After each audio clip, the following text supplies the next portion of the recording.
Hello friends, welcome to A 24 knowledge A official YouTube channel.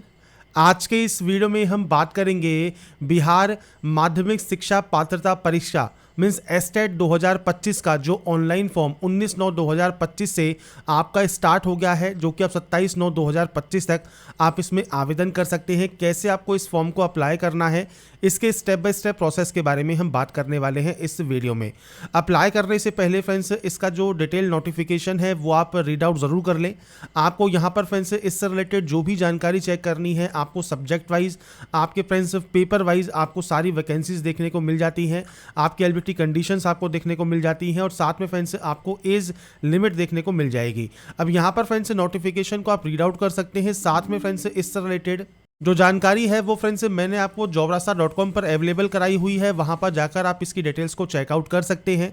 अगर आप applicable हैं, eligible हैं, अप्लाई करना चाहते हैं तो आप इसमें ऑनलाइन अप्लाई कर सकते हैं।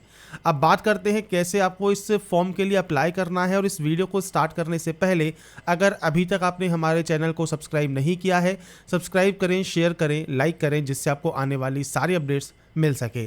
तो देखिए, ये इसका ऑफिशियल पोर्टल है जहां से आपको इसमें आवेदन करना है। रजिस्टर का ऑप्शन है, लॉगिन का ऑप्शन है, इंपॉर्टेंट डेट्स आपको दी गई हैं और इसके अलावा फ्रेंड्स आपको यहाँ पर हेल्पलेस नंबर दिया गया है, हेल्पलेस का ईमेल भी दिया गया है।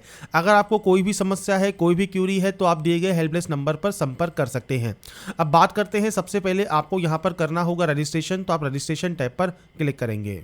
तो यहाँ पर इस ऑप्शन पर क्लिक करने के बाद आपके सामने रजिस्ट्रेशन पेज ओपन हो जाएगा। आपको यहाँ पर कुछ बेसिक जानकारी सबसे पहले एंटर करनी होगी। यहाँ पर एक ऑप्शन है आपके नेम का। तो फ्रेंड्स यहाँ पर आपको सबसे पहले फर्स्ट नेम देना होगा, मिडिल नेम या लास्ट नेम है तो वो आप दे सकते हैं और ये आपके मैट्रिकुलेशन सर्टिफिकेट के अकॉर्डिंग आपको एंटर करना है। नेक्स्ट ऑप्शन आपकी डेट ऑफ बर्थ का रहेगा। तो आपको एक कैलेंडर मिल जाता है, आप इस कैलेंडर के माध्यम से जो भी डेट ऑफ बर्थ है वो आप सेलेक्ट कर लेंगे। 1 अगस्त 2025 को ये काउंट होकर आ जाएगा। मिनिमम जो एज है वो आपकी यहाँ पर जो है 21 साल होनी चाहिए।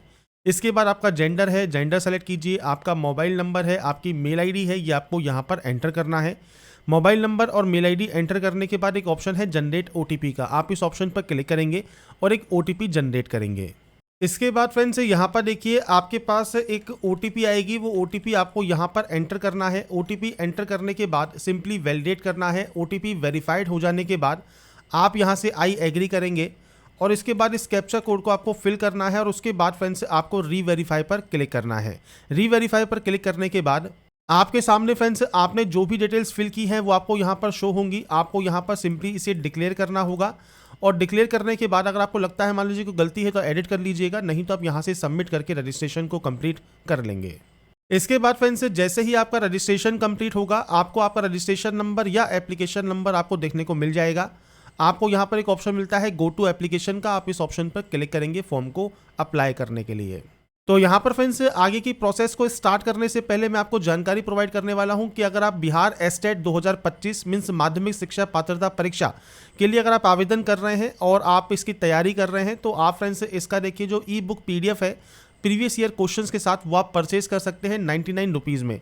आपको इसके लिए जो लिंक है वो वीडियो डिस्क्रिप्शन में परीक्षा मार्का ऐप का लिंक में आपको मिल जाएगा, वहाँ से उसे डाउनलोड कर सकते हैं या डायरेक्टली आप उस लिंक पर क्लिक करेंगे तो आप इस पेज पर आ जाएंगे। यहाँ पर आपको इसमें फ्रेंड्स जो भी आपको इस बुक में क्या मिलेगा, क्या इसकी खास बातें हैं, ये सब जानकारी आपको दी गई है। 3500 प्लस क्वेश्चन आपके यहाँ पर जो है सम्मिलित किए गए हैं और इसके लिए आपको यहाँ पर इसे परचेज करना है परीक्षा मार्के ऐप से। तो आपको यहाँ पर हेल्पलाइन नंबर भी दिया गया है, अगर आपको कोई भी क्यूरी है तो आप उनसे संपर्क कर सकते हैं। बाय नाउ वाले ऑप्शन पर जब आप क्लिक करेंगे उसके बाद आपके सामने पेमेंट गेटवे ओपन हो जाएगा। आपकी डिटेल्स को यहाँ पर आप एंटर कर सकते हैं और उसके बाद आप यहाँ से प्लेस ऑर्डर कर सकते हैं और इस बुक को ई बुक को परचेज कर सकते हैं और अपनी तैयारी को और मजबूत कर सकते हैं। तो इसका लिंक आपको वीडियो डिस्क्रिप्शन में देखने को मिल जाएगा। अगर आप बिहार एस्टेट 2025 की ई बुक PDF परचेज करना चाहते हैं तो आप इसकी जो बुक है वो आप परचेज कर सकते हैं। अब बात करते हैं कैसे आपको इस फॉर्म को अप्लाई करना है। तो यहाँ पर फ्रेंड्स लॉगिन करने के बाद अब आपको यहाँ पर देखिए जो आपका फॉर्म है वो स्टार्ट हो जाएगा। इन स्टेप में आप इस फॉर्म को कंप्लीट करेंगे। तो सबसे पहले यहाँ पर आपको देखिए आपका जो फादर नेम है वो आपको प्रोवाइड करना है, और इसके बाद आपका मदर नेम आपको यहाँ पर देना होगा। नीचे ऑप्शन है नेशनलिटी का, नेशनलिटी सेलेक्ट कर लीजिएगा। बिहार का डोमिसाइल अगर आपका मान लीजिए नहीं है तो आप नो कर सकते हैं। यहाँ पर ऑटोमेटिक अदर स्टेट आ जाएगा और आपका जो स्टेट है वो आपको यहाँ से सेलेक्ट करना होगा। जो भी स्टेट आपका है वो आप सेलेक्ट कर सकते हैं। इसके बाद medium of appearing exam English या हिंदी, आप जिस लैंग्वेज को चूज करना चाहें वो आप कर सकते हैं, और कैटेगरी आपकी यहाँ पर जनरल रहेगी। तो ये फ्रेंड्स आपका ऑप्शन रहता है आपके अदर स्टेट कैंडिडेट का। अगर आपका डोमिसाइल बिहार स्टेट है और आप यहाँ पर यस करते हैं तो उसके बाद आपको फ्रेंड्स यहाँ पर देखिए डिस्ट्रिक्ट कोड आपको सेलेक्ट करना होगा, और उसके बाद आपको यहाँ पर नेम सेलेक्ट करना होगा, तो वो आप यहाँ से सेलेक्ट कर लेंगे। इसके बाद सेम आपका मीडियम है, आपकी कैटेगरी जनरल है तो जनरल सेलेक्ट कीजिए, बीसी है, एससी या एसटी है वो आप सेलेक्ट कर सकते हैं। इसके बाद है आपका बैंक डिटेल्स। तो यहाँ पर फ्रेंड्स देखिए आपका जो भी बैंक अकाउंट है उसका नाम, ब्रांच का नाम, आपका अकाउंट नंबर और आईएफएससी कोड वो आप यहाँ प्रोवाइड कर सकते हैं। बैंक की पासबुक का जो फर्स्ट पेज होता है उस पर ये सारी जानकारी अवेलेबल होती हैं, आप अपने अकॉर्डिंग ये एंटर कर सकते हैं। इसके बाद है विजिबल आइडेंटिफिकेशन मार्क, जैसे कोई कट का निशान है, कोई मोल है, कोई बर्न का निशान है तो आप दे सकते हैं, नहीं है तो आप यहाँ पर सिंपली नो मार्क की एंट्री करेंगे। तो ये आपके अकॉर्डिंग है, तो आपका कोई भी विजिबल आइडेंटिफिकेशन मार्क है आप जानकारी दे सकते हैं। इसके बाद है आईडी प्रूफ। तो एक आईडी प्रूफ देना यहाँ पर मैंडेटरी रहेगा।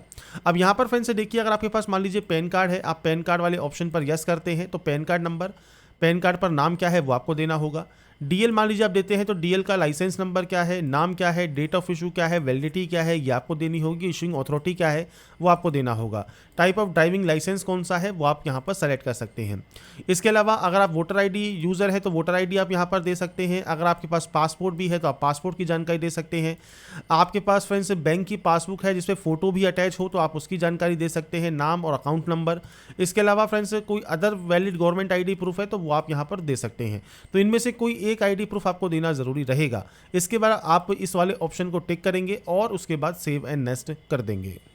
इसके बाद friends next option ex serviceman का है। अगर आप एक्स सर्विसमैन हैं तो date of joining, date of discharge आपको देना है, नहीं है तो आप नो करेंगे। पीएच कैटेगरी से बिलोंग करते हैं तो टाइप ऑफ डिसेबिलिटी क्या है, आपको स्क्राइब चाहिए तो आप यस कर सकते हैं, नहीं चाहिए तो आप नो कर सकते हैं। तो ये बेसिक ऑप्शंस रहेंगे जो कि आपको सेलेक्ट करने होंगे, नहीं है तो सिंपली नो करके सेव एंड नेक्स्ट कर दीजिएगा। इसके बाद आता है आपका एड्रेस। एड्रेस आपको आपके अकॉर्डिंग एंटर करना है। ये आपका प्रेजेंट एड्रेस है तो यहाँ पर पूरा एड्रेस आपको देना है, आपकी कंट्री देनी है, आपका स्टेट कौन सा है वो स्टेट आप दे सकते हैं। तो यहाँ पर अदर स्टेट कैंडिडेट है तो अदर स्टेट सेलेक्ट कर लीजिएगा। बिहार है तो बिहार सेलेक्ट कर सकते हैं। आपका स्टेट या डिस्ट्रिक्ट कौन सा है वो सब आपको यहाँ पर ऑप्शंस आपके अकॉर्डिंग सेलेक्ट करने हैं। पिन कोड क्या है, अगर प्रेजेंट और परमानेंट एड्रेस सेम है तो सेम पर क्लिक कर दीजिएगा, यस करिएगा, ये कॉपी हो जाएगा। अलग अलग है तो आप नो पर क्लिक कीजिएगा, ये आपको अलग अलग मैनुअली एंटर करना होगा। एड्रेस आप अपने अकॉर्डिंग यहाँ पर दे सकते हैं। तो एड्रेस देने के बाद आप नेक्स्ट स्टेप पर जाएंगे। इसके बाद फ्रेंड्स नेक्स्ट ऑप्शन क्वालिफिकेशन का है और यहाँ पर देखिए ऑप्शन है पेपर 1 का, तो आप पेपर 1 यहाँ पर सेलेक्ट कर सकते हैं। पेपर 2 के लिए अप्लाई कर रहे हैं तो पेपर 2 सेलेक्ट कर सकते हैं। आप यहाँ पूछता है सब्जेक्ट ऑफर फॉर बोथ, अगर आप दोनों के लिए अप्लाई कर रहे हैं तो पेपर 1 एंड पेपर 2 आपको यहाँ पर ऑप्शंस मिल जाएंगे। तो आप पेपर 1 यहाँ पर देखिए आपको जो ऑप्शन है वो आपको मिल जाता है। आपको फ्रेंड्स सब्जेक्ट ऑफर यहाँ पर जो भी की गई है वो सब आप यहाँ पर चेक कर रहे होंगे। बस ये ध्यान रखिएगा अप्लाई करने से पहले एक बार फ्रेंड्स जो इसकी एलिजिबिलिटी कंडीशंस हैं वो नोटिफिकेशन में आप एक बार चेक जरूर कर लें। ऐसे ही पेपर 2 के लिए जो सब्जेक्ट ऑफर्ड है वो आप यहाँ पर सेलेक्ट कर लेंगे। इसके बाद आता है आपकी जो है क्वालिफिकेशंस में आपका बोर्ड। सबसे पहले है आपका फ्रेंड्स यहाँ पर 10th, तो आपका फ्रेंड्स 10th का जो बोर्ड है उसका पूरा नाम दीजिएगा। आपके स्कूल का नाम क्या है वो आपको देना है। आपका रोल कोड और रोल नंबर देना होगा। परसेंटेज ऑफ मार्क्स क्या है वो आप यहाँ पर परसेंटेज है तो परसेंटेज, सीजीपीए है तो CGPA obtain, total CGPA, CGPI multiply factor. तो ये फ्रेंड्स आपका 9.5 होता है। अगर जैसे मान लीजिए आपने यहाँ पर जो है सीजीपीए ऑब्टेन किए हैं, टोटल सीजीपीए है और 9.5 आप मल्टीप्लाई फैक्टर में लिखेंगे तो आपकी परसेंटेज काउंट होकर यहाँ पर आ जाएगी। अगर आपका परसेंटेज सिस्टम है तो आप सिंपली यहाँ पर मार्क्स ऑब्टेन दीजिएगा। आपको यहाँ पर टोटल मार्क्स देना है और परसेंटेज ऑफ मार्क्स आपकी यहाँ पर भी आ जाएगी। इसके बाद आपका फ्रेंड्स ईयर ऑफ पासिंग क्या है, आपका डिवीज़न क्या है, ये आपको जानकारी प्रोवाइड करनी है। 10th की एंट्री करने के बाद आता है 12th। अब सेम आपका यहाँ पर आपको देखिए आपके बोर्ड का नाम आपको देना होगा। इसके बाद आपके जो स्कूल है इसका नाम आपको प्रोवाइड करना होगा। सेम रोल कोड और रोल नंबर आपको देना होगा और ये आपकी मार्कशीट पर अवेलेबल होता है। इसके बाद परसेंटेज है तो परसेंटेज सेलेक्ट कीजिए, सीजीपीए है तो सीजीपीए सेलेक्ट कीजिए, सेम मल्टीप्लाई फैक्टर में 9.5 दीजिए और उसके बाद आपकी परसेंटेज आ जाएगी। परसेंटेज है तो अपने नंबर्स की एंट्री कीजिए। आपका ईयर ऑफ पासिंग क्या है, डिवीज़न कौन सा है, ये बेसिक जानकारी आपको देनी है। इसके बाद आता है डिग्री डिग्री। अब डिग्री में फ्रेंड्स आपको सेम आपकी जो बोर्ड का नाम है वो आपको यहाँ पर देना है या यूनिवर्सिटी का नाम देना है। आपके फ्रेंड्स कॉलेज का नाम आपको यहाँ पर देना होगा। इसके बाद सेम आपका रोल कोड और रोल नंबर क्या है वो आपको देना है। आपका ईयर ऑफ पासिंग क्या है ये आपको यहाँ पर प्रोवाइड करना होगा। परसेंटेज ऑफ मार्क्स कितना है वो आपको देना है। और ये फ्रेंड्स सारी जानकारी आपके मार्कशीट एंड सर्टिफिकेट पर अवेलेबल है। रोल कोड भी होगा, रोल नंबर भी होगा। अब मान लीजिए अदर स्टेट कैंडिडेट है, उनका रोल कोड नहीं है, तो वो फ्रेंड्स यहाँ पर आप यहाँ पर जो आपका रोल नंबर है वही आप यहाँ पर एंटर कर सकते हैं। क्योंकि अगर आप फ्रेंड्स गूगल पर भी जाएंगे तो यहाँ पर देखिए आपसे कहा गया है राज्य बोर्ड के नियम। कई राज्यों में जो रोल कोड की आवश्यकता है केवल उसी राज्य के उम्मीदवारों के लिए होती है जो उनके अपने बोर्ड से परीक्षा देते हैं। दूसरे राज्यों के छात्रों के लिए सिर्फ रोल नंबर ही काफ़ी होता है। तो यहाँ पर फ्रेंड्स ये ऑप्शन उन्हीं के लिए है। अगर आप फ्रेंड्स बिहार के कैंडिडेट हैं तो आपके बिहार की मार्कशीट पर क्योंकि रोल कोड मेंशन होता है इसलिए ये ऑप्शन आपसे पूछा गया है। अगर अदर स्टेट कैंडिडेट में ये ऑप्शन नहीं आ रहा है तो अच्छी बात है, नहीं तो आप रोल नंबर भी एंटर कर सकते हैं या कोई अदर आपका फ्रेंड्स यहाँ पर नंबर आपका मेंशन हो मार्कशीट पर वो भी आप यहाँ पर प्रोवाइड कर सकते हैं। इसके बाद आपके सेम आपके नंबर्स की आपको एंट्री करनी है। सेम सीजीपीए है तो सीजीपीए दीजिए, परसेंटेज है तो परसेंटेज आप दे सकते हैं। इसके बाद पीजी डिग्री आपके पास है तो आप पीजी डिग्री की फ्रेंड्स यहाँ पर बोर्ड का नाम, सेम आपके कॉलेज का नाम, आपका roll number, roll code, percentage of marks, marks obtain, maximum marks, year of passing, division, ये आपको बेसिक जानकारी देनी होगी। नीचे ऑप्शन आता है बीएड का। अब बीएड में फ्रेंड्स बीएड की जानकारी आपको देनी है। इसके बाद आपको फ्रेंड्स यहाँ पर बोर्ड का नाम देना है। आप सिंपली यहाँ पर जो है बीएड ही मेंशन कर दीजिएगा। इसके अलावा आपका बोर्ड का नाम या यूनिवर्सिटी का नाम, कॉलेज का नाम, roll code, roll number, year of passing, percentage of marks क्या है आपका, मार्क्स ऑब्टेन क्या है, मैक्सिमम नंबर्स क्या है, डिवीजन क्या है, यह आपको जानकारी प्रोवाइड करनी है। आपको अप्लाई करने से पहले देखिए जो ये शैक्षणिक योग्यता है ये आपको ध्यान से पढ़ लेना है। आप फ्रेंड्स जो भी पोस्ट के लिए अप्लाई कर रहे हैं दोनों के लिए या एक सिंगल पेपर के लिए तो उसके अकॉर्डिंग आपको जानकारी जो है यहाँ पर प्रोवाइड हो जाती है। इसके बाद फ्रेंड्स जब अपनी क्वालिफिकेशंस को आप एंटर कर देंगे इसके बाद आप सेव एंड नेक्स्ट कर सकते हैं। इसके बाद फ्रेंड्स नेक्स्ट ऑप्शन आता है अब आपकी डॉक्यूमेंट्स अपलोड का। सबसे पहले है आपकी फोटोग्राफ अपलोड। तो यहाँ पर देखिए फोटोग्राफ जो रहेगी वो 80 से 200 KB में रहेगी। फोटोग्राफ फ्रेंड्स आपको यहाँ पर जो अपलोड करना है उसका जो बैकग्राउंड है वो वाइट कलर का आपको रखना होगा। 6 महीने से ज़्यादा पुरानी फोटो नहीं होनी चाहिए। ड्रॉप फाइल पर क्लिक कीजिए और उसके बाद फ्रेंड्स आपकी देखिए फाइल को आप यहाँ सेलेक्ट कर लेंगे और उसके बाद अपलोड होने के बाद क्लोज कर देंगे। ऐसे ही अब आपको सिग्नेचर अपलोड करना है। तो सिग्नेचर का साइज़ है 50 से 200 KB जो कि JPG फॉर्मेट में आपको अपलोड करना है। तो सिग्नेचर अपलोड करने के बाद ये भी आपका अपलोड हो जाता है। आप यहाँ से देखिए व्यू जरूर कर लीजिएगा। ऐसे ही व्यू सिग्नेचर करना है, व्यू अपलोड फोटो करना है। इसके बाद है caste certificate. Caste certificate friends आपका यहाँ पर देखिए 100 से 300 KB में रहेगा JPG या PDF फॉर्मेट में। आपका स्टेट डोमिसाइल सर्टिफिकेट अपलोड होगा 100 से 300 KB में JPG या PDF फॉर्मेट में। 10th का सर्टिफिकेट अपलोड होगा, 10th की मार्कशीट अपलोड होगी, ये भी 100 से 300 KB में ही है।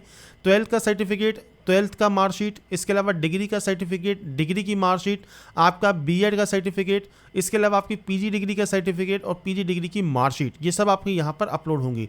जिस पे भी ये रेड स्टार लगा मिलेगा वो आप जानकारी दे सकते हैं। इसके अलावा कोई अदर क्वालिफिकेशन है तो वो भी आप यहाँ पर अपलोड कर पाएंगे। तो यहाँ पर सिंपली आपको क्लिक हियर टू अपलोड पर क्लिक करना है, फाइल को सेलेक्ट करना है और अपलोड कर देना है। तो यहाँ पर फ्रेंड्स देखिए अपलोड करने के बाद आपके सामने देखिए व्यू के ये ऑप्शंस आएंगे। आप यहाँ से एक बार व्यू चेक कर लीजिएगा। इसके बाद पेमेंट करने के लिए आपको ऑनलाइन पेमेंट करना होगा। आपको यहाँ पर डिक्लेयर का ऑप्शन मिलेगा। आप यहाँ से सिंपली डिक्लेयर करेंगे, आई एग्री करेंगे। जो आपको ये कैप्चा कोड दिया गया है ये कैप्चा कोड फिल करेंगे। इसके बाद यहाँ से प्रीव्यू चेक करेंगे। प्रीव्यू चेक करने के बाद अगर आपको लगता है कोई गलती हो गई है तो आप उसे एडिट कर सकते हैं, नहीं तो आप इसे सबमिट कर देंगे। इसके बाद फ्रेंड्स आपके सामने यहाँ पर देखिए आपका जो पेमेंट गेटवे है ये ओपन हो जाएगा। आप यहाँ पर कार्ड के माध्यम से पेमेंट कर सकते हैं, यूपीआई के माध्यम से कर सकते हैं, नेट बैंकिंग के माध्यम से कर सकते हैं, क्यूआर कोड के माध्यम से करना चाहें तो आप इस ऑप्शन को सेलेक्ट कर सकते हैं। जहाँ पर फ्रेंड्स आपके सामने देखिए जो आपका क्यूआर कोड है वो जनरेट हो जाएगा। आप इसे स्कैन कर सकते हैं और उसके बाद अपना पेमेंट जो है कंप्लीट कर सकते हैं। पेमेंट कंप्लीट होने के बाद आपका फॉर्म जो है फाइनल सबमिट हो जाएगा। तो यहाँ पर फ्रेंड्स देखिए बिहार एस्टेट 2025 ऑनलाइन फॉर्म आप कैसे अप्लाई कर सकते हैं इसके स्टेप बाय स्टेप की जानकारी मैंने आपको प्रोवाइड कर दी है। 19 सितंबर से 27 सितंबर तक आपके फॉर्म ये ऑनगोइंग रहेंगे। तो आप इस डेट से पहले फॉर्म को अप्लाई ज़रूर कर लें। अप्लाई करने से पहले नोटिफिकेशन को रीड आउट कर लें, एलबीटी कंडीशंस को देख लें, उसके बाद ही आप इसमें ऑनलाइन आवेदन करें। बाकी की जानकारी आप jobrasta.com पर जाकर चेकआउट कर पाएंगे। अगर आपको हमारा वीडियो या अपडेट पसंद आया है तो लाइक सब्सक्राइब इनसे जरूर कीजिएगा। बाकी की जानकारी के लिए ऐसे ही बने रहिए हमारे साथ, देखते रहिए हमारा YouTube channel. Thanks for watching.